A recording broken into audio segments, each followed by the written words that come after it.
switches to the audio recording. Start with the audio, as and when it gets charged. It's okay. Let's pay respects to the Triple. Namo tassa bhagavato arahato samma sambuddhassa. Namo tassa bhagavato arahato samma sambuddhassa. Namo tassa bhagavato arahato samma sambuddhassa. Buddham saranam gacchami. Dhammam saranam Sangham saranam gacchami.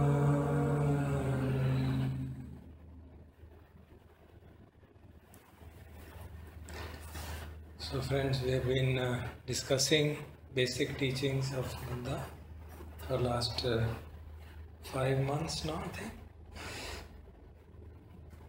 पहले हमने 10 classes we had on presentation of basically 4 noble truths and Paticca Samutpana. That's all we studied.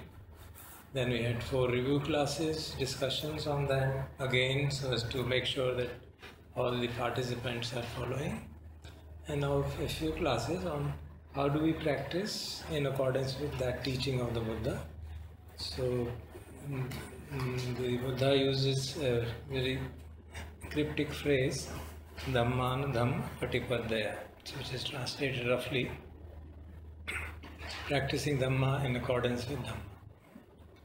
Of course, we have all been practicing in our own way after having learned, most of us, from Goenkaji meditation, and we've all been studying Dhamma also and practicing. And it's a good time that we review all that and see what are Buddha's advice on practice and what extent we can modulate our practice in that light. Firstly, the basic quotation, I have just put it here, which you remember we studied in Mahaparinibbana Sutta on our Sunday classes. The situation was the Buddha is about to pass away, and the flowers are falling from the trees. And Ananda says, so how wonderful it is that flowers are falling on their own out of the weather, and Devas are probably paying respects to you. So Buddha says this is not the way that highest respect is paid to the Buddha. And how is it paid? He says, when any bhikkhu or bhikkhuni or lay disciple practices Dhamma in accordance with Dhamma. The word actually uses Dhammanu Dhamma Patipanno Viharati Samichi Patipanno Anudhammachari So Tathagatam Sak Karoti Garum Karoti Maneti Pujeti Apacheyati Paramaya Puja. This is the highest Param Puja. The highest veneration to the Buddha is that you follow the teaching of the Buddha in accordance with the teaching. So we'll try to recover from various suttas. There are 4 suttas in the Samyutta Nikaya which deal with this topic. They are called Anudhamma Sutta. उनका title ही यही है, Anudhamma Sutta. और उनमें हर एक में एक dimension दिया गया है. One dimension is Nibbida, that if one person practices to inculcate disenchantment, Nibbida, with regard to the 5 khandhas. What is the objective? To fully understand them, to be free from them, and as a result to become free from birth, aging, death, which means be free from the cycle of birth and death. So he says these are the things. So if you collect all the 4 suttas and don't go into the details, he says one who develops disenchantment, then the understanding of anicca, understanding of dukkha, understanding of anatta with respect to each of these 5 khandhas, then he is practicing Dhamma in accordance with the Dhamma. So that's the objective which is clearly laid down for us, that if you want to practice Dhamma according to that, this is what we should do with regard to each of the 5 khandhas.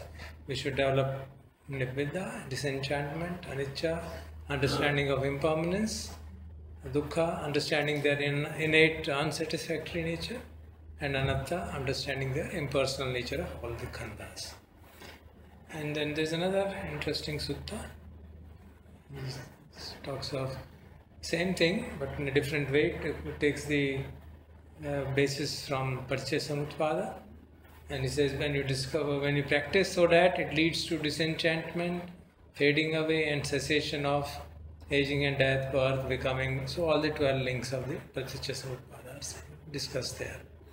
So that is you can see this is the same thing being said in another words, that you practice such that it should lead to first of all disenchantment with respect to the khandhas, and then here with respect to if you work in the opposite direction, ignorance, volitional formations, because volitional formation is a khandha, sense consciousness is a khandha, materiality, mentality are khandha, 6 sense bases are khandhas.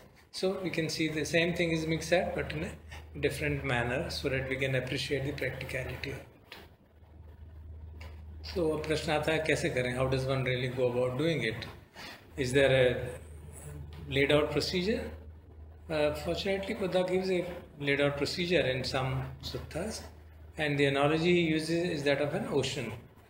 And आपको याद हो कि जैसे समुद्र में जो हम बीच से अंदर की ओर जाते हैं तो पहले धीरे धीरे स्लोप उसका बढ़ता रहता है, and then a stage comes and it suddenly drops down.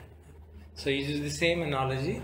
So just as the ocean has a gradual self, a gradual slope, a gradual inclination, with a sudden drop off only after a very long stretch. I've taken a picture of an ocean to show you that it is really true. In fact, I wanted to verify that it's true. So that's the way it is given here, cross section of an ocean. And the same way this Dhamma and Vinaya has a gradual training, a gradual performance, a gradual practice, with a penetration to gnosis occurring after a long stretch. So you have to practice it long, and then suddenly you drop off and you have a penetration into the nature of Dhamma. Now this is a general philosophy given in the Udana, which we had studied in our Sunday group, the course of the Sutta. There is another Sutta in Udana where specifically this mention is made of. It's called Suppabuddha Kutti Suttam. There was a leper, Kutti means Kodi. Suppabuddha naam se Kodi the. So one day he was coming to approaching the monastery, and so Buddha saw that his mind is ripe for giving a Dhamma teaching. So he gave the teaching on that day, keeping him on focus. So that's what it is written here. So aiming at Suppabuddha the leper, he gave a step-by-step talk. That is a talk on generosity, on virtue, on heaven. Then he declared the drawbacks, degradation and corruption of sensuality, and expounded the rewards of renunciation.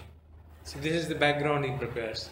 And why does he prepare? Then when the Blessed One knew that Suppabuddha the leper's mind was ready, malleable, free from hindrances, elevated and clear, when this had been achieved, then he gave the Dhamma talk special to the Buddhas, that is the 4 Noble Truths, talk on 4 Noble Truths. And as a result of that, just as a clean cloth free of stains would properly absorb a dye, in the same way Suppabuddha the leper, as he was sitting in that very seat, the dustless, stainless Dhamma arose within him. Whatever is subject to origination is all subject to cessation, which means he entered the stream of liberation. And it's interesting to see the words which have been used. Just as a clean cloth free from stains would properly absorb a dye. So if the cloth is very dirty, it can't absorb the dye, it can't absorb the teaching. So a certain element of basic training is required, basic practice is required, which are those steps which Buddha gives in the earlier thing. And I have put them down here in a separate slide for the sake of our reflection. This is the gradual path for householders. That's interesting. There's another suttas where it talks of paths for the renunciates. So this is something which I think we need to really reflect on. What is the value of all of that? So you have to see the great amount of preparation which is done before the Four Noble Truths are taught, so that a person can really absorb them, because they are going to be helpful on that basis. So what do you think would be the logic behind this gradual path for householders?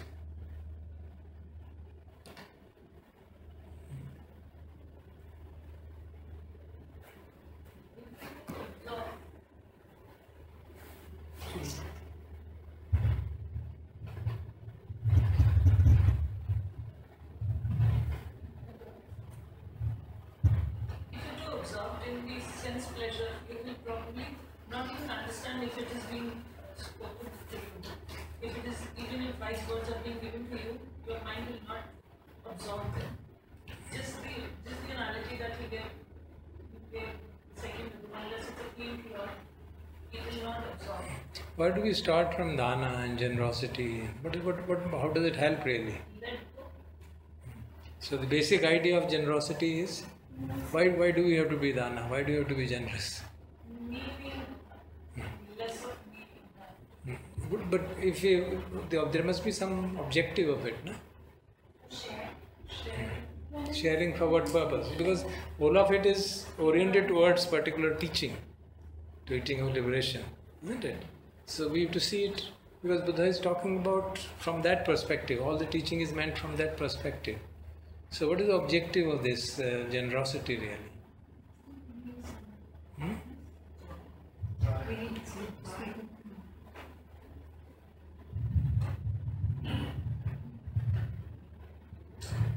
Instant joy that comes in. Yeah, that's true. But the purpose of is more directly, what is the purpose? Because we have now had a good understanding of what the path is, Four Noble Truths, what are we wanting to achieve. So in the light of all that we have discussed, what should be the value of it?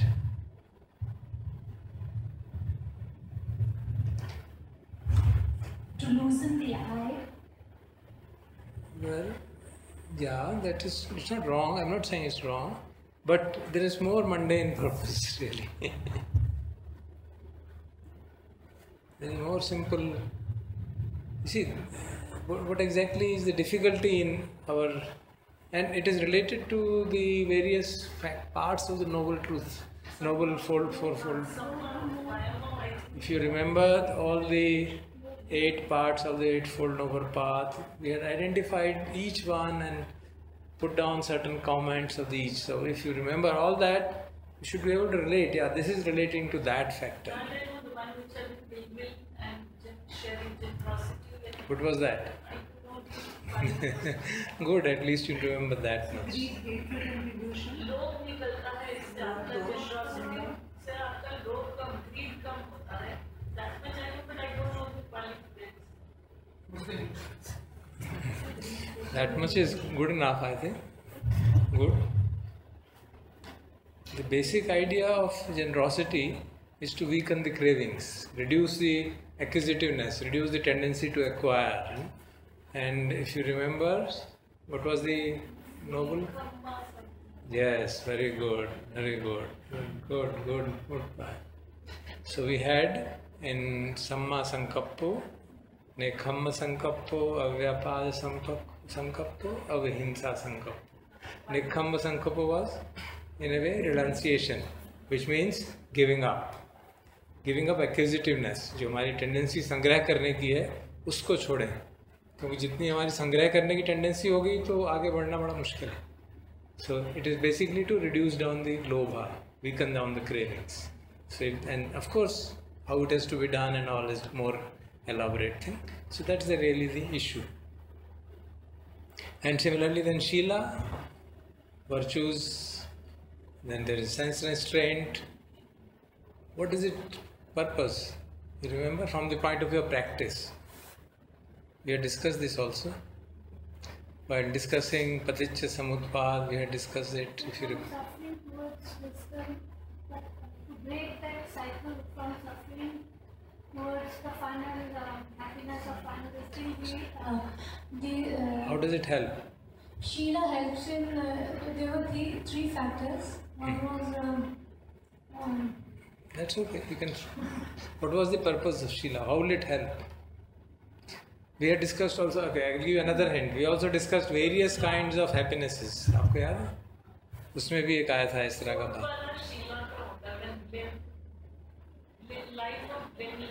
Blamelessness. Very good. So if you are following virtues and precepts, then you can be kind of happy that your life is blameless. You have not broken any precept, you have not hurt anybody, you have not harmed anybody. And that is freedom from remorse. You remember? It is called freedom from remorse. And is one of the higher worldly happinesses. You remember the various worldly happinesses? Acquisition of wealth, then enjoying it, feeling it to family and others, then no debt, and then debtlessness, blamelessness. This was the fourth worldly happiness, the highest kind of worldly happiness. So, and why is happiness helpful? Further, let's go. Remember? No, you forget it. Why is this worldly happiness helpful in our path? You remember? It helps us in the direction which will be heading, which is the ultimate goal. In which way? Yeah, that's true. In which way? You must remember. We have been discussing it. For the wise concentration. Yes, very good. It is a proximate cause for concentration. For Samma Samadhi, mind has to be happy. If mind is unhappy, you will not get Samma Samadhi. You will get angry Samadhi. Isn't it? So you have to see that. So these are not things which are theory. This is practice. Because this is going to help you. This is going to help you in doing better concentration. This is going to reduce lobha, and therefore you will be able to practice concentration. You will be able to practice satipatthana. And then interestingly, he gives him a talk on heaven. You don't expect Buddha to give a talk on heaven and all that. Normally we think of that somebody giving a talk on heaven to him. What is he trying to tell? That there are life situations where one can have very high sensory pleasures, much greater pleasures than what you are having here through dana and shila.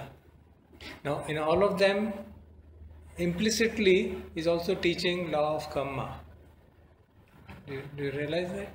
It's also tell him that various dimensions of cause-effect are there.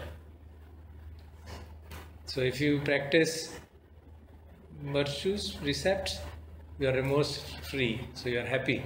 That gives you happiness. If you practice generosity, it gives you happiness. And all of that put together will lead you to even greater happiness in a heavenly realm. And then he goes to drawback of sensual pleasures. So having shown him that you can get even better than what you can hopefully get. And obviously a person who is suffering from leprosy must be having tremendous unpleasant feelings in the body. So to tell him about the happinesses of various kinds and then suddenly tell him they're all impermanent. They're not going to give you much long-lasting happiness. That's why this issue of drawbacks of sensual pleasures comes in. See? And then naturally question arises, what should I do? He says, well, if you practice renunciation in that sense of reducing acquisitiveness, reducing the tendency of lobha, you will be able to be much more stable and much more happy. Contentment will lead to much greater happiness. And that becomes the turning point for the person. Then he is willing to listen to, okay, is there a way by which I can really get greater levels of happiness? You know, from worldly happiness, you move on to the other dimensions of the what we had given some name to the other worldly happiness, and then some greater than other worldly happiness, something. So you can see how in a beautiful way, like a, that's why Buddha is called Anuttaro Purisa Dhamma Sarthi. He can teach in such a manner that person will be taken from a state of mind where he is suffering enormously to the highest possible achievement. So gradually from dana, generosity, from shila, from heaven, from then drawbacks, then rewards of renunciation, this is making the mind so supple and ready to receive the teaching. Okay, how do I go then? How do I move beyond? How do I move beyond sensory realm?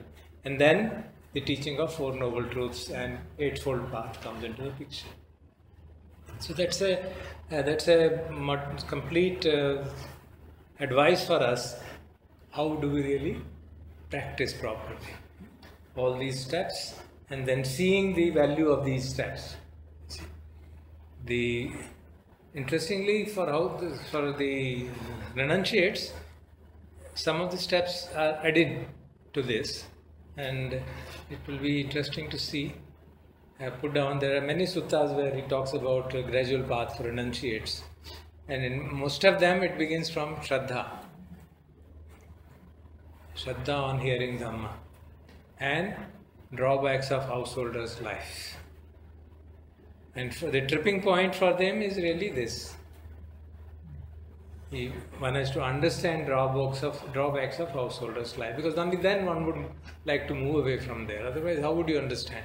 You'll go there as a trip for a few months and then enjoy and come back. You're not really got into grips with the fact that householder's life is really full of trouble. And then, of course, the other things, which many of them are similar, but some are added. Some points are added. For example, there we had precepts of Shila, here it is Vinaya, which is not only Shila but plus. Many other things are added. And seeing danger in the slightest fault, which I remember Jan Sukhifa has also pointed out. And sense restraint. An additional point is moderation in eating. That you eat only so much as is helpful in holy life. This of course is valid for us also. It's not just for renunciates, but somehow this point has been emphasized there very much. And one interesting point is practice wakefulness. It is quite an interesting thing. He says the monk should sleep only in the middle watch of the night. So probably what Ajahn Chah has been doing was right. Which means from 10 p.m. to 2 a.m. That's it. From dusk till the Buddha's schedule used to be, for advice for monks would be from the evening till first watch of night, we practice Chankamana, we do walking meditation. Then you sleep lying down in the right posture, and there are advice given in the lion's posture during the middle watch of the night. And in the last watch of the night, you again get up, do Chankamana, and then till your light comes, and then you go to the arms round and other activities. So this is how the regime is made. So wakefulness is added as an additional. So the amount of sleep is restrained. And then Sati Sampajanya, which purifies the mind of 5 hindrances. Then there is also mention of jhanas and Satipatthana, and there are different suttas. I mentioned 2 suttas, so there are slight changes there about what are the achievements to be done through jhanas, and there are the typical 3 abhinyas and the knowledge of the liberation of the mind. You can leave.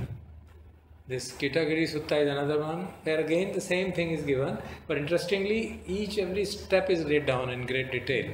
So it's very interesting to read that. It says if you have Shraddha, then you will approach the teacher, then you will pay respect, then you listen carefully, then you hear the Dhamma, then you memorize it. Very importantly, we normally think it's not useful. It says you should memorize it, recite it, and then examine the meaning.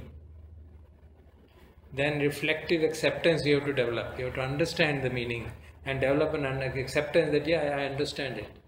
And then, if you have a reflective acceptance, then the practice starts of meditation and all that. So it's only then you should practice mindfulness, and because then the chanda will arise, the desire will naturally arise. Oh, I have understood this, now let me practice it and put it to it. And that will give rise to enthusiasm and zeal, virya, and other mental factors will arise, and then ultimately we'll realize the ultimate truth.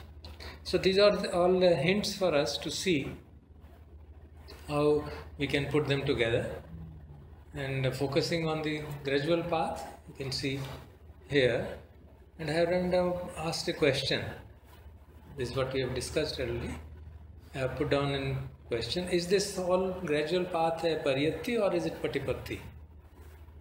Because that's very important for us. Quite often we have a particular way of perceiving all these things, and therefore we don't give importance to them. So what do you think?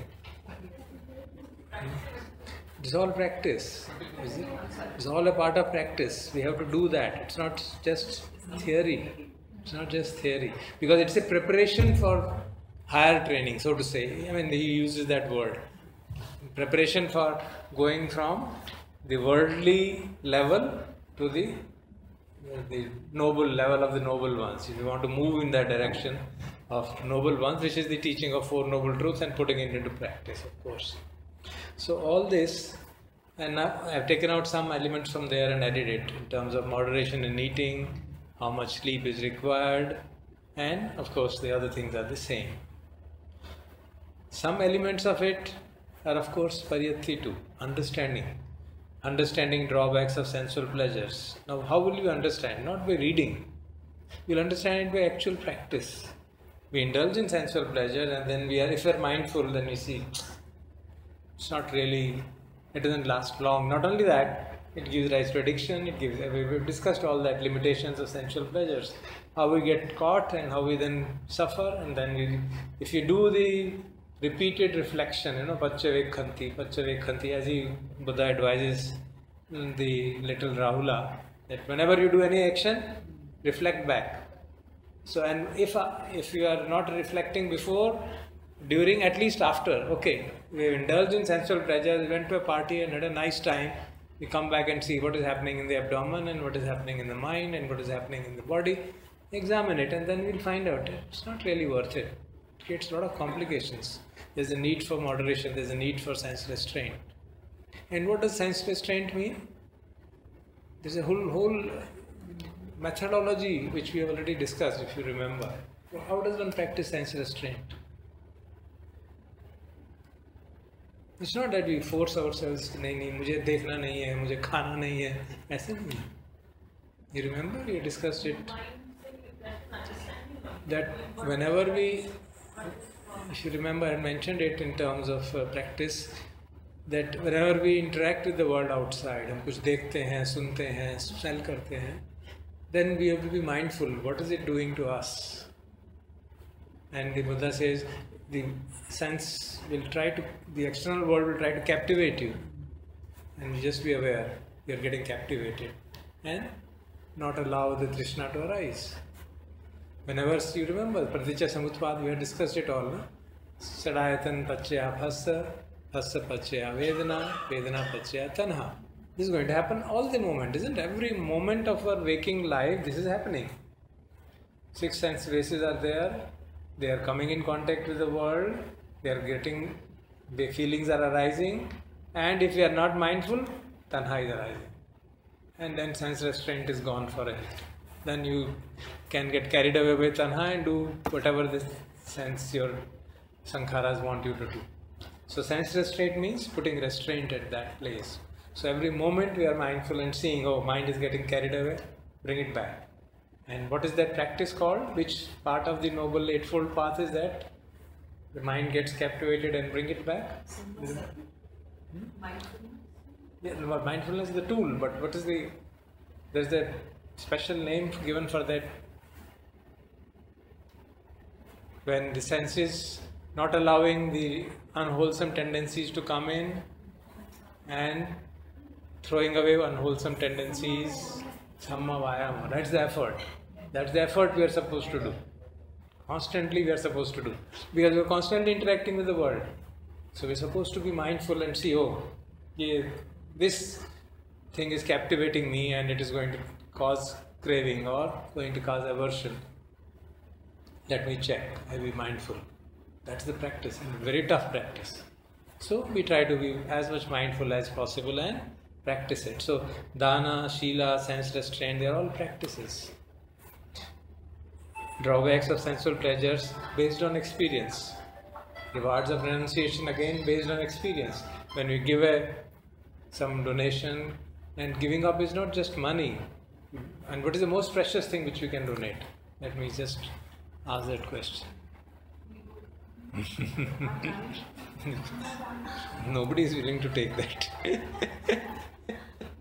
Which is the biggest, most precious thing which we can donate? Time. Time is the most precious thing we all of us have. You can buy anything else in the world. You can't buy time. So when you give time for any noble activity of any kind, we are doing a great dana. So dana, shila, sense restraint, they have to be seen in there. Of course, it is done with that understanding. If it is not done with the understanding, then it can create complications.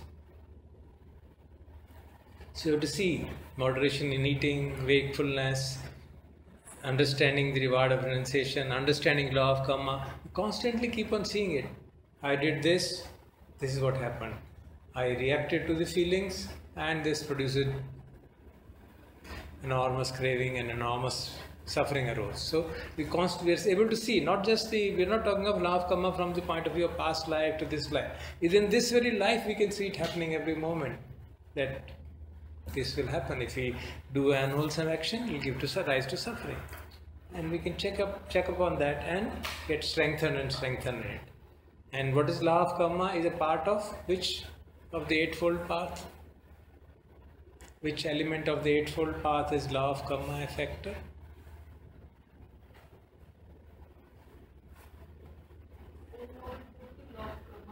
Yeah, so what is it? It is a fact, one of the aspects of samadhi, right view. That's one of the key things. Mundane right view, we called it. Remember? Mundane right view means in the worldly sense. Understanding that noble deeds will have wholesome consequences, kushala consequences, unwholesome deeds will have unwholesome consequences. So understanding that through our own experience again and again, we'll all do sometimes unwholesome actions. We're all not going to do because we're not imperfect people. But if we are reviewing it again and again and again, that reviewing has a great cost. That is what is meant by reviewing or investigating or reflecting, whatever word we want to use.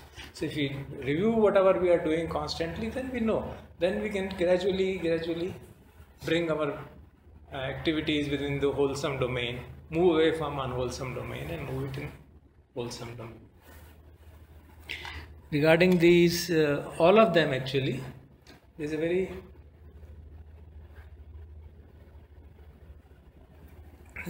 important advice which is available from Abhidhamma.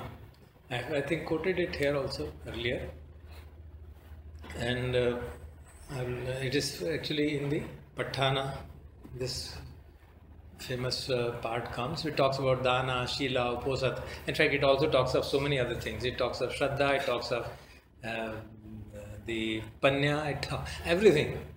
So what it says, the bold title is Kushalo Dhammo Akushalasya Dhammasya Upanisaya Pachena Pache. A wholesome Dhamma can become the proximate cause of an unwholesome Dhamma. Now that sounds very funny, no? Normally we think we do a Kushala Karma, it will produce a Kushala result. That's also true normally. But he's pointing out the possibility in that. What is the possibility? In two different ways. Those technicalities you can remove.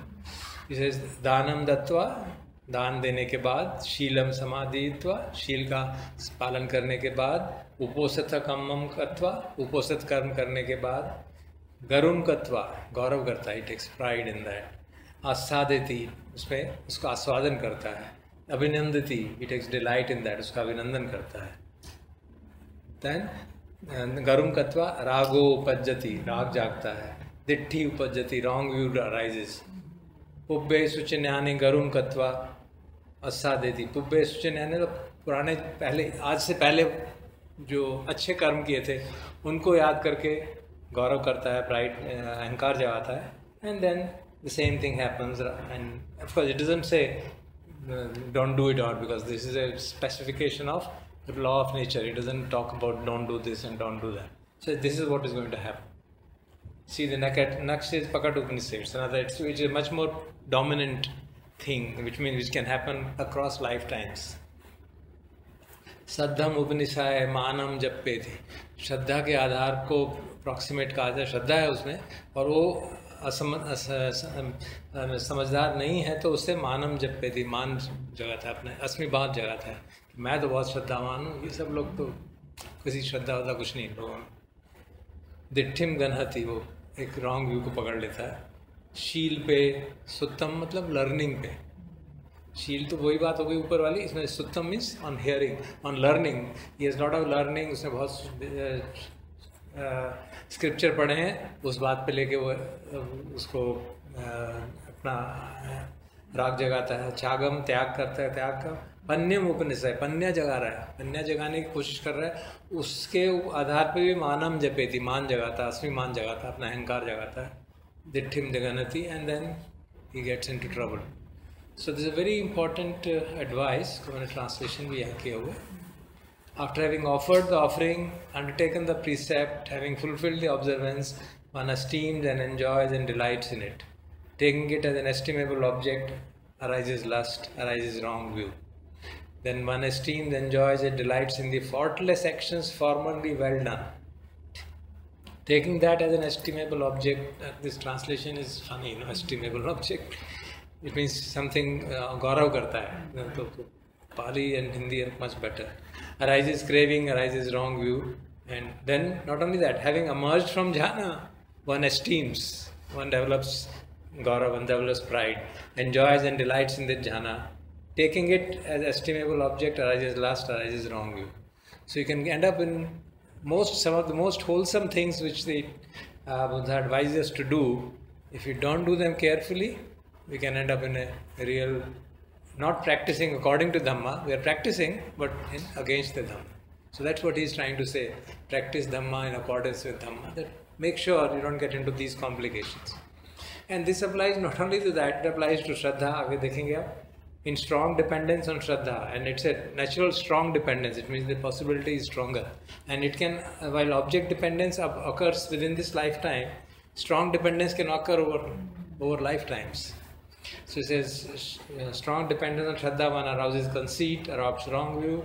Then on dependence on precept, on learning, on generosity, on wisdom, one arouses conceit, adopts wrong view. So Shraddha, first precept, learning, generosity, wisdom is related to craving, hate, delusion, conceit, wrong views by strong dependence condition. Something unheard of. You can never think that श्रद्धा से, शील पालन करने से, परियत्ति करने से, दान देने से, प्रज्ञा जगाने की कोशिश करने से आपको राग, द्वेष और मोह जग जाएगा. So that's the advice. That's what care has to be taken, that we are following Dhamma in accordance with Dhamma. And if we review our own practice, we can see we have also done mistakes of that kind in the past. And practicing very intensely, very strongly, sitting long courses, and then developing some element of, oh, I have achieved something and I have done something. And that is what really leads to conceit, I am better than others, and then wrong view, and it relates to craving, hate and delusion. Basically, rag, dvesh jaagte pad rahe. I agar bhav aa jaye to? Yeah, it depends on, it is not only that you take pride in that, of course, then you can enjoy it too much and oh, what a wonderful thing I did. So in a very subtle way it is that, but it can manifest in different ways. So how do we come to know, like is there some way we come to know that we hum is jaal mein phas gaye? Review, that's what is meant by review, yeah. So review, like can you just give an example? Reflection, when we meditate, suppose you have done a very generous action, okay? That evening when you sit and meditate, it's very important. That's why it is said sitting is very important. But what do you do in sitting? You sit and reflect. आज मैंने दिन भर क्या किया? आज तो बहुत अच्छा काम किया. And then check up what effect it has produced on me. Now that needs first quieten down the mind and then check up. Are we really taking it personally as a personal achievement? Am I really getting overwhelmed by it? Am I taking great joy in it? Great delight in it, or am I thankful that I got this opportunity? No, there's a different attitude. So you have to see that. So that's how these things. Nobody else can tell us, isn't it? We have to find out from ourselves. And so the advice given is that we should be mindful of Even when we do very good, wholesome deeds, even something like uposatha, something like sitting meditation, something like learning and studying, something like developing panya, even that you can get into trouble, because while you are doing that process, you can take conceit, can take it as appropriate it as a self-view. I am better than others. And the moment you get into that, you will be in trouble. If we, the way you are saying, exposing back to meditation now, we are trying to now reflect that what we did for the holy, and there was some generosity we indulged into. And the भाव is कि मैंने ये किया, मैंने ये किया, मैंने ये किया.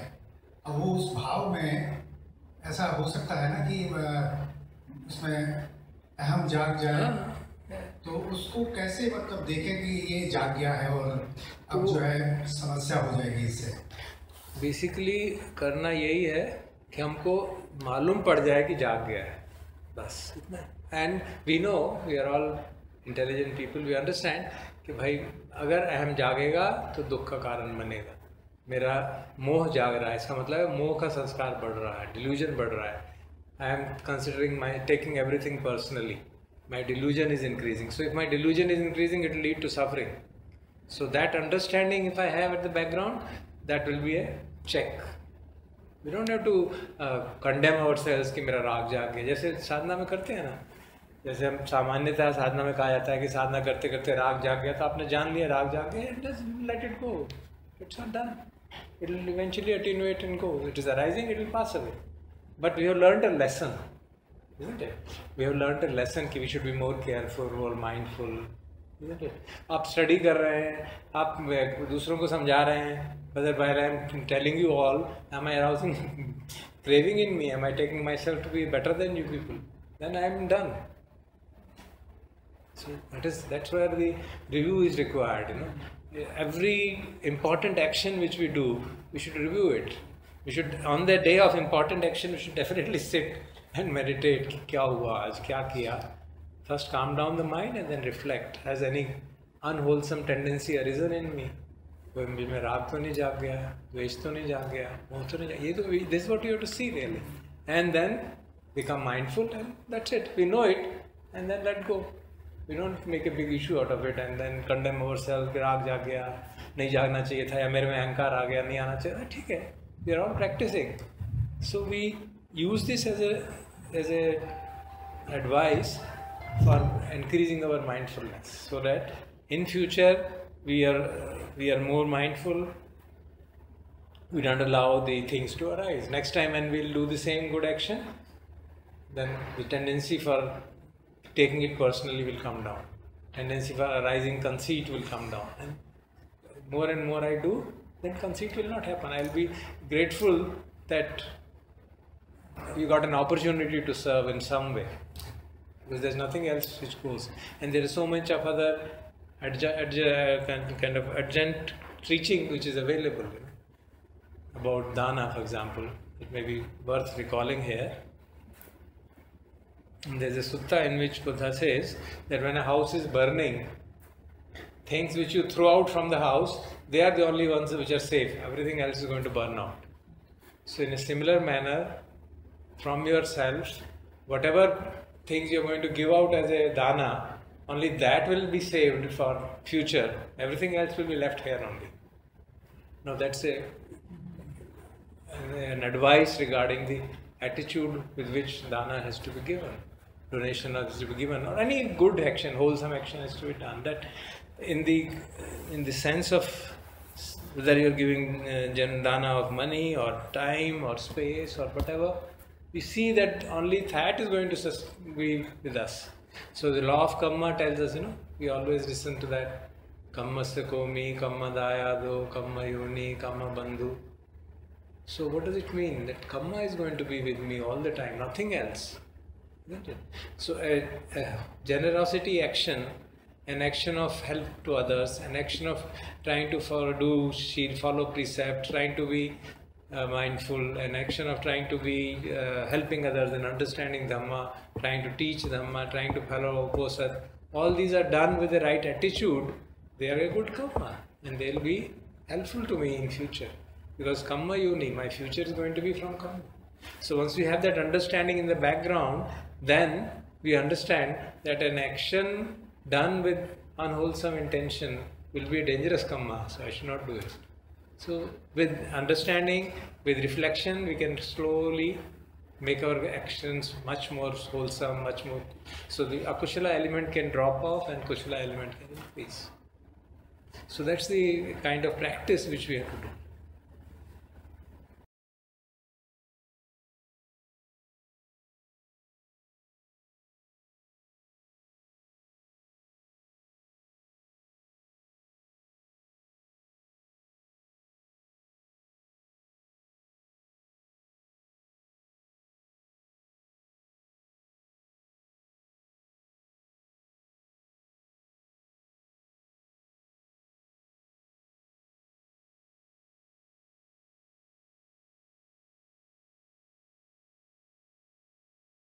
Tension will be a dangerous Kamma, so I should not do it. So with understanding, with reflection, we can slowly make our actions much more wholesome, much more. So the akushala element can drop off and kushala element can increase. So that's the kind of practice which we have to do. Okay. So all these things which that's what I wanted to tell. All these elements are therefore elements of practice. Dana has to be not only given, done, it has to be reflected upon, reviewed upon, and seen whether I have done it with the right motivation. Following of Shila, am I doing it out of fear of the government, or am I doing it out of understanding of the law of karma? Am I doing it so that I reduce my craving and aversion? Because Shila is also to, when you say will not tell a lie, will not indulge in ill will not indulge in backbiting, will not indulge in slander. So we are actually improving the quality of our mind. So once we see that our whole objective is to move in the direction of purity of mind, because that is what will lead to the following Dhamma in accordance with the teachings of the Buddha, then everything will fall in place. So then, having done this background, this was the background of, then we come to the main teaching of the Buddha, practice of the Four Noble Truths. I think we've discussed it so much that now you should tell me. So we'll take one by one. So this is the, I've just taken that, जो मैंने वो दिखाई थी ना आपको matrix, उसका एक एक एलिमेंट मैंने इसमें डाल दिया. तो आप बताइए. Somebody has to explain again. What is the practice? In fact, it is written, actually I should not have written it. It is written in the top. Pariyatti is the first column, Patipatti is the second column, Pativedan is the third columm, penetration is the third column. So now you please explain. We have discussed it so much, somebody should explain. Yeah, please. Understanding of insight, knowledge of truth, basically pariyati of suffering. So what is to be done? What is to be done? But what is suffering first? It is written here. I don't have to tell you. It is written. Patipatti is to be understood. Now, how does one understand suffering? So then we jump the truth of dukkha. So truth of. Yeah. What does it do? Okay, so truth of dukkha is that basically somebody has just abused me very badly and I am feeling very bad. Now what do I do? How do I understand it? So first thing I have to understand is that a person is abused and I am definitely feeling bad, but my feeling bad or the suffering, the main cause is not the person, but my perception of what the person spoke, how I took that thing personally. So you're jumping to the next. You're jumping to the second. Okay. First also is important. Okay. Yeah. Of course, this example was trivial, so maybe you could easily jump. Right. So, if the person abuses me, I'll definitely get angry and I'll feel bad. There will be two things. One is sorrow, one will be anger. So both the things are suffering. They will be not physical suffering. They will be the mental suffering. And whatever the person says, when I add my own perception to those words, how I have taken those words, like the suffering will be increased and it will continue. Like it is like two arrows example that you gave. What do I understand? Understand क्या करूँ मैं? Yeah, you say there will be suffering, will be mental phenomena. It will have its effect on the body also. So that it then is. What do I understand okay. it? So what I understand that this is suffering. What I hear when I hear something which I don't want to hear, it is suffering. When I don't hear what I want to hear, it is suffering.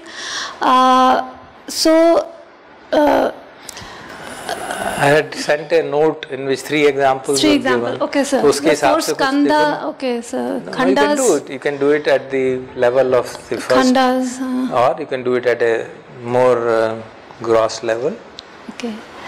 So the Buddha defines suffering in so many ways, isn't it? Yes, from birth to aging, disease, death, to be with the loved ones, to be separated from the loved ones, and to be with those people we don't like. So this can be one of those cases that apriya ke sang, apriya ka association with unpleasant. So aversion is definitely, so this is I think one of the major causes. Okay. And if you have to take it to khanda level, what do you do?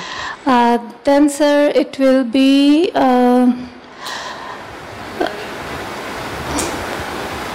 sound. Yeah, definitely sound. Sound may which khanda? Sanya, Vinyan. I am identifying with something, na? Yes. As a result of which the words are causing suffering. Yeah. What I am identifying with? So इसमें कुछ थोड़ा बहुत विज्ञान भी है क्योंकि harsh words आ रहे हैं और परसेप्ट थोड़ा बहुत संज्ञा भी है because I don't expect a person to say that or suddenly the person speaks such a thing which I don't want to hear and definitely थोड़ा बहुत इसमें संखार भी है बिकॉज एवर्शन क्रिएट हो रहा है and if I am not mindful that aversion से मुझे further to an extent mainly संज्ञा. Anybody else would like to add? How do we understand it really in such a depth that it leads to other things following immediately?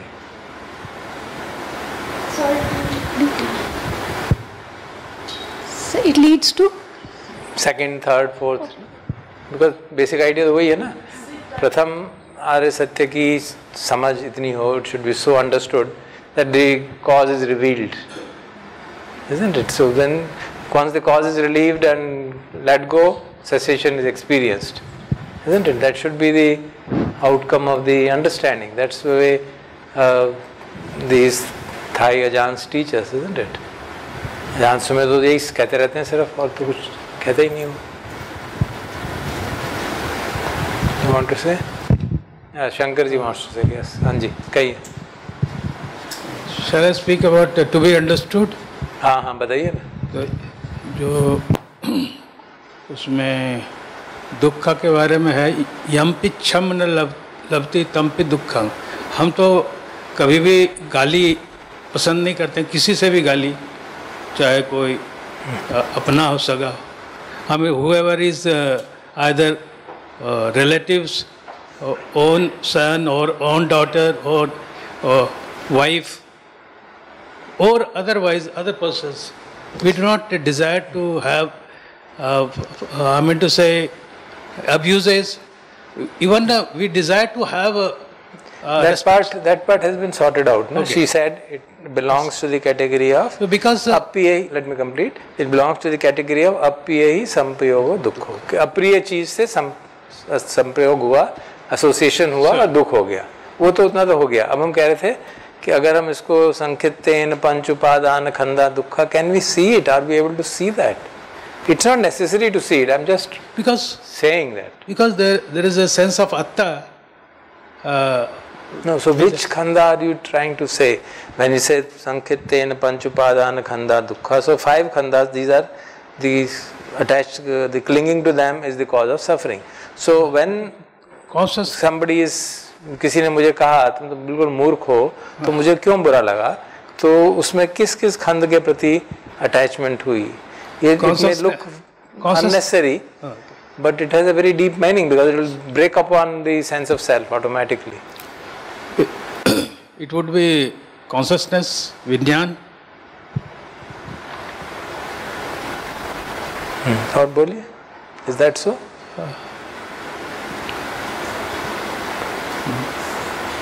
Sir, according to me, Sanya, perception of myself is being challenged.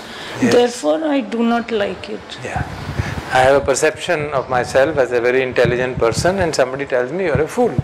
So it is a conflict. So there is one with that, isn't it? Then there will be other, this is the prominent one, but of course there will be other things also. When somebody says something, then I have unpleasant feelings. And those unpleasant feelings also I take, oh, मुझे अप्रिय लग रहा है. So I kind of grasp those unpleasant feelings also. So these are the 2 prominent things which are getting. So I am identifying with perception, I am identifying with feelings. In this particular case, the most dominant is likely to be the perception, isn't it? Now, how does it help? How does this understanding help? Can you visualize it?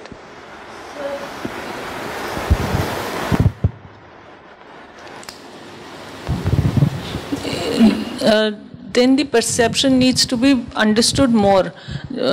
Firstly, into dukkha, anatta and anicca, if you could take it forward into those realms. The first is, it is my clinging to my perception about myself, which is giving me dukkha, and then obviously it is temporary because it is the cause of conditioning.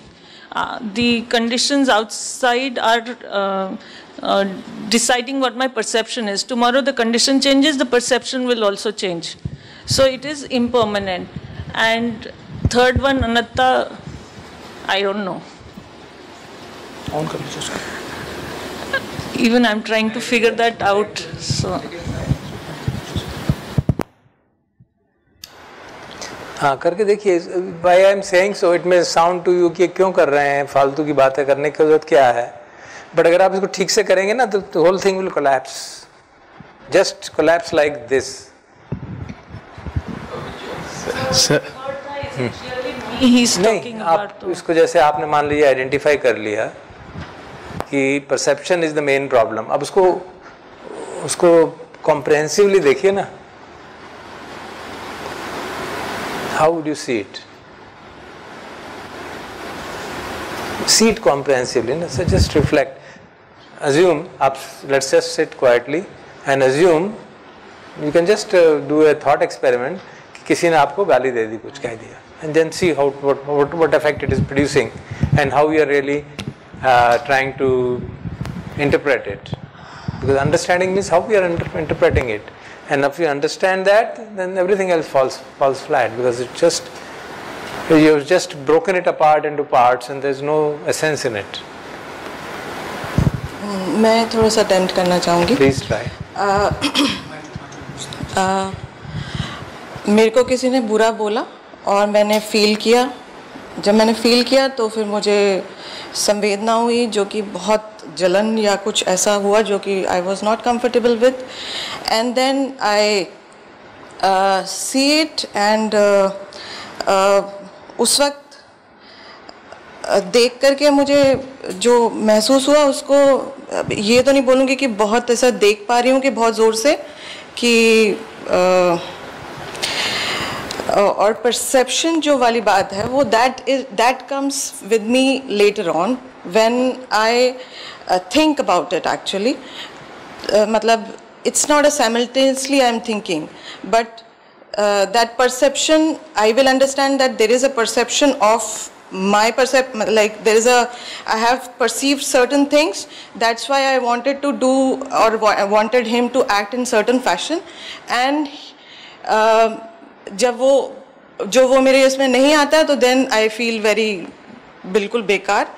और फिर उसके बाद में then I see कि दूसरे वाले का भी कुछ perception होगा जिसमें शायद वो कुछ सोच रहा होगा. वैसे वो उतना सोच नहीं पाती हूँ, लेकिन फिर भी कोशिश करती हूँ कि पॉसिबल है क्या. लेकिन दैट कि मैं बोलूँ दुख के ऊपर I will sit on it and watch, that's I am not able to do it. But this I could make out कि there is a strong there is a perception which is holding me. और बहुत ज़ोर से क्या कहना चाहिए, मैं का भाव तो मुझे फिर भी बहुत लेट से समझ आता है. Then again it's an intellectual process which I may be ponder on it and then think कि ये this is a possibility. But at that moment I just feel very uncomfortable and I try and see myself at that moment. That's the only thing I can do. What do you mean by seeing yourself? Seeing in the sense कि एक तो मैं संवेदना के तरफ से भी देख सकती है, मतलब वो that is आदत पड़ी, अभी आदत, हाँ वो ही है. So दोस्त छोड़ना, हाँ, लेकिन एक मेंटल भी नजर आता है अब कि एक छोटा सा कुछ,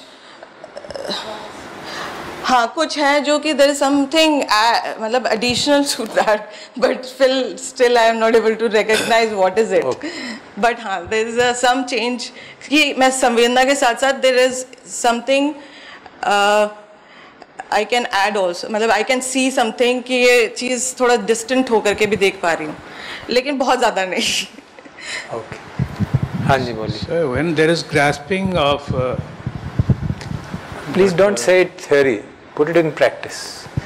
आप ये assume कर लीजिए कि आपको मैंने कह दिया कि आप मूर्ख हैं. अब आप बताइए कैसे उसको हैंडल करेंगे. मैंने अब उस फीलिंग को पकड़ लिया. हाँ नहीं, अब आप उससे मुक्ति कैसे पाएंगे ये बताइए. उस जो आपको उससे दुख हुआ मेरी बात सुन के, आप उसको ये 4 आर्य सत्यों को समझने से कैसे मुक्ति मिलेगी. That is the key thing ना. बाकी सब तो थियोरी बात है कि हमको ऐसा करना चाहिए, वो नहीं, हम क्या करें उसको उस सेंस में देखिए ना. तो फिर that will be very helpful, है ना. That will be helpful. तनाना जगह उसको जो है हम ग्रास्प ना करें. नहीं, हमने तो कर लिया, दुखी हो रहे हैं, अब क्या करें. आपने मुझे कहा तुम महामूर्ख हो, ठीक है, और मुझे तो दुख हो गया. अब एक तो ये तरीका है कि मैं देखूँ परेशान हो रहा हूँ, ये ऐसे ही हैं वैसे ही हैं, ये तो बिल्कुल कुछ नहीं है, पता नहीं क्यों नाराज़ है मुझसे, ऐसा कह रहे हैं, ये कह रहे हैं. और या दूसरा है यार बहुत बेचैनी हो रही है, चलो शरीर में कुछ गड़बड़ हो रही है, चलो उसी को देख लो यार, छोड़ो इनकी बातों को, छोड़ो शरीर को देख लो, कुछ संवेदना बड़ी अनप्लेजेंट हो रही है, मन में बहुत बेचैनी हो रही है, थोड़ी देर शांत बैठ के देख लो. देखते देखते धीरे धीरे मन शांत हो जाएगा, कुछ देर में शांत हो जाएगा. देखते ही हुआ. फिर ये सब पचड़ा क्यों कर रहे हैं हम. Very very important point I am trying to point out. I hope I will be able to convey it. मुझे मालूम नहीं why am I saying to you, ये देखो, अंडरस्टैंड करो, ये सब करो, क्यों.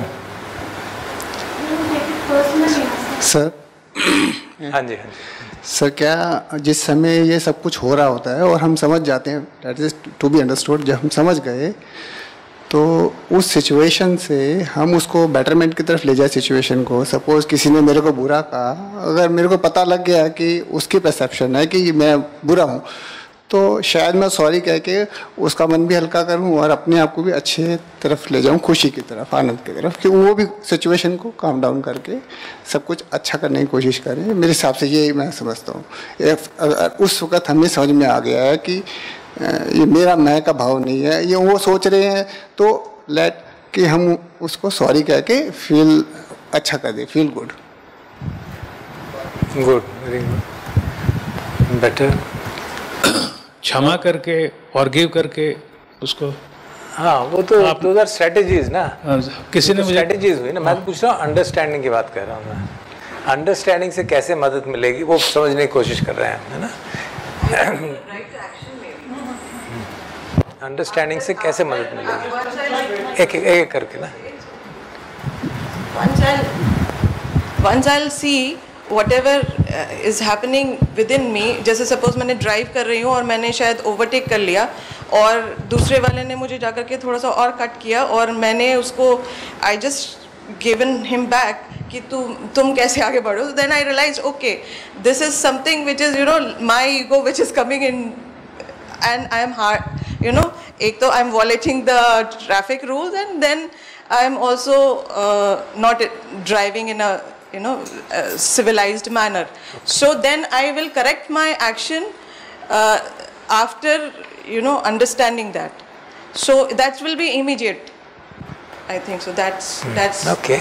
But we still are not got into that key element which I am trying to point out. So we put it like the Four Noble Truths. Now we know one thing, that there is suffering. And we also have come to the fact that there is a cause of suffering, which in this case is a perception. I am asking you just this much. How will my understanding suffering, what does it mean? So, example, if you understand that suffering is due to perception, how will it help me? क्या फायदा हुआ इससे? आपने कुछ बताया उन्होंने, महाराज जी ने, but try to work on it further. So one path will lead to ignorance, the other path will lead to nibbana. So we could stay in that cycle where we stay with the suffering, but once we have understood that this is happening because of the conditions, because of my karma, I can steer towards another route, sir. Yeah, that is a method of how to overcome suffering, isn't it? That's a strategy. That's a very wholesome strategy. I'm not saying it's wrong. There's nothing wrong in these answers. I'm not saying that. I'm trying to point out to you something as to the importance of to be understood. Sir, it's ignorance for sure. But when the incident is happening, it's happening so fast that a person cannot really analyze it. Yeah, that's true. So then you go back to reflection, as you said. And when you're on the reflection mode, and then you kind of recap that whole incident, and that's when you realize that the suffering was ignorance because of the perception that I have created of myself. You understand it at times you don't understand it. But I think that reflection mode, when you are reflecting on that incident again and again, you take it on like a screen, like a video. I mean, like a movie. And for me, I think that's where you can kind of. I mean, sometimes it's very easy to say that you can be aware of it by your respiration or your sensations, but when the moment it's arising, I cannot do it. I mean, many people could do it, but I at least. And then you realize on the reflection mode that there is ignorance over there to a certain extent, and it's the consciousness of the year, with the salayatan, the year consciousness heard something, and then the sankhara hand. Something is the process, but we can reflect it only when you're sitting and reflecting in a calm way. Yeah, that's true. It may not be easy to do it at that moment, but let me tell you how I understand it. Huh? You want to say something? Bolo na. It's not Vishnu.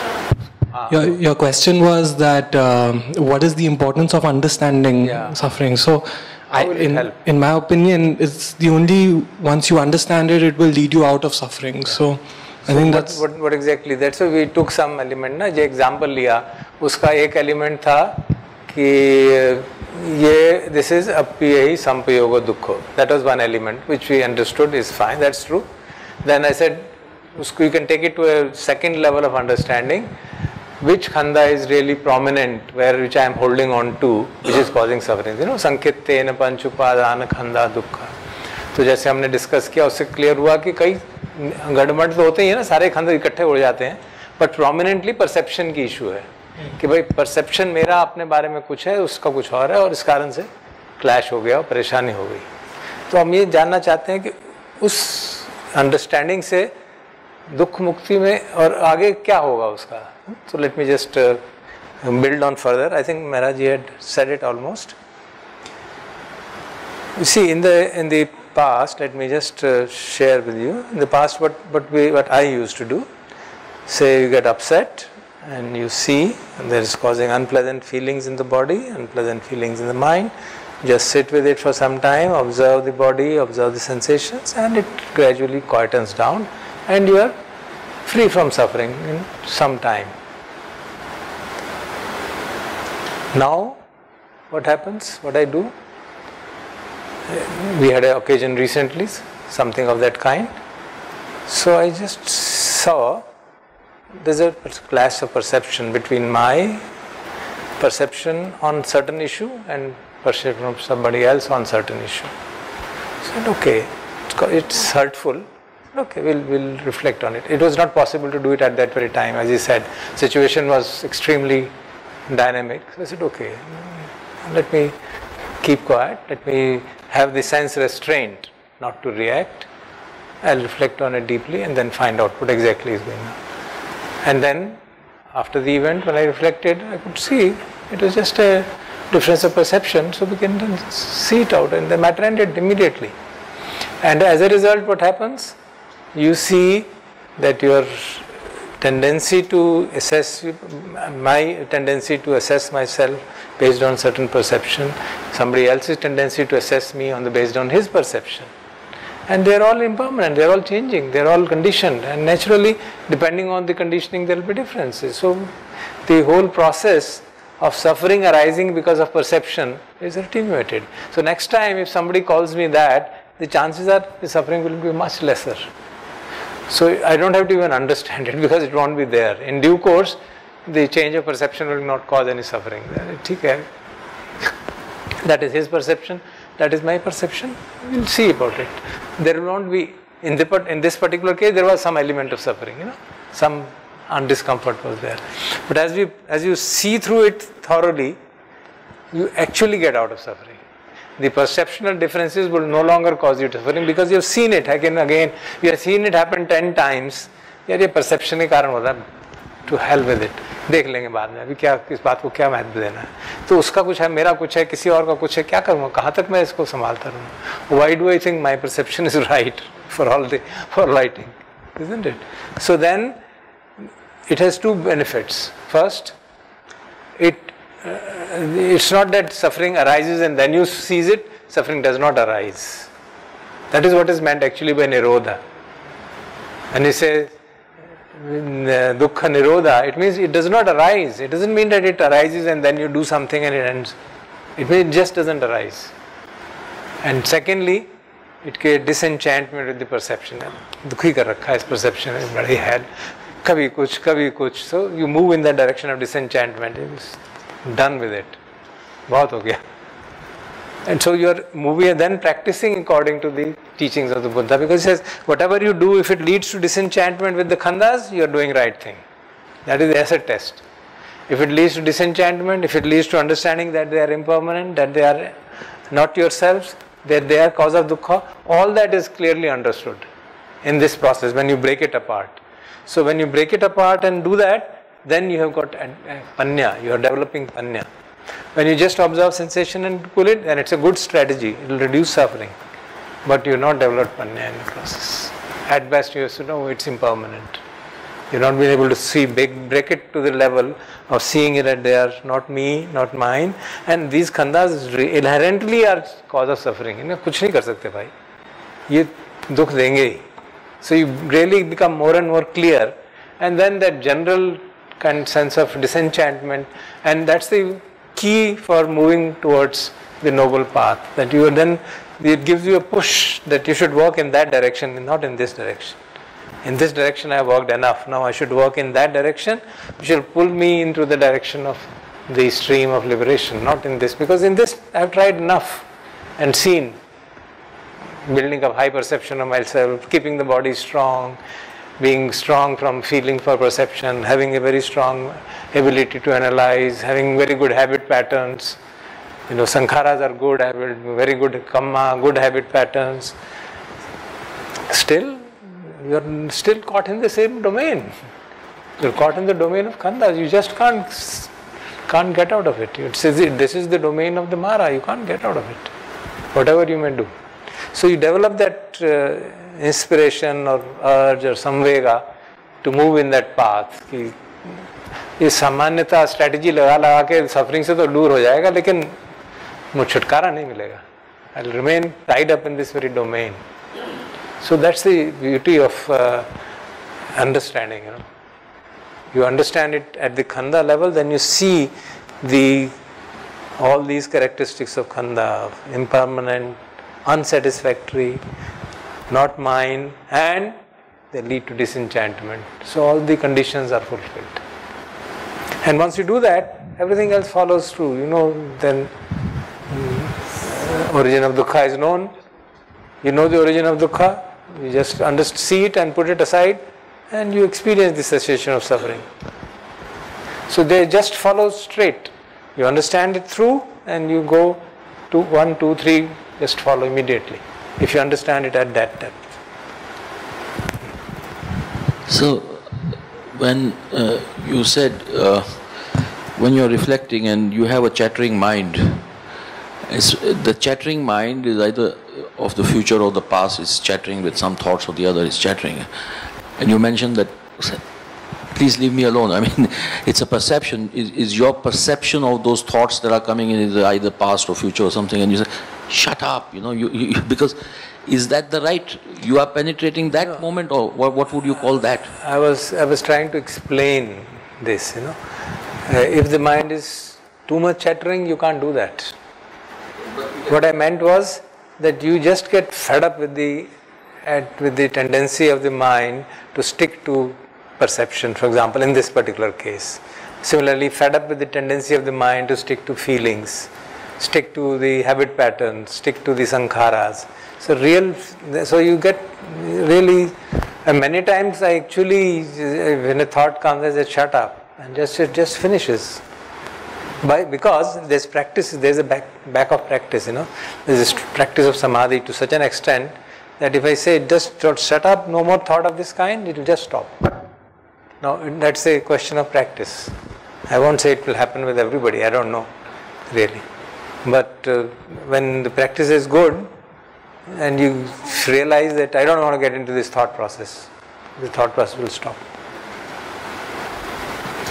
Okay, so the thought process will stop. I mean, that suffering will also stop. I mean that. No, I'm talking of we are basically talking of the understanding of suffering. Right. When we understand suffering at the level of khandhas, and you are able to see the impermanence, the insubstantiality, you don't take it. You don't say my perception is right and his perception is wrong. True, so once you have seen through, the suffering will just fall. Doesn't, right? Because you have seen the unreliability of the thing on which was causing suffering. So once you have seen the unreliability of perception, the suffering will just collapse. Right. So it will not carry forward. So suppose there are two persons, me and one person, we are continuously creating conflict on same point again, every day.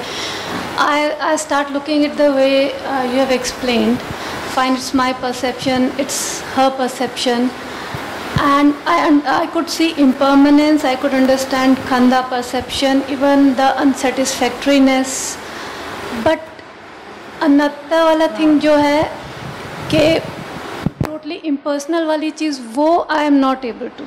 No, it's not that you will get a vision of anatta. It is an understanding that how did my perception form based on certain conditions. Right. Isn't it? Mm-hmm. And so If the conditions change, the perception will change. But even so once I understand that, it's a question of understanding. Na? So once we understand that something is formed because of certain conditions, then I can't say it mine and mine belonging to me. Totally. It's just formed by conditions.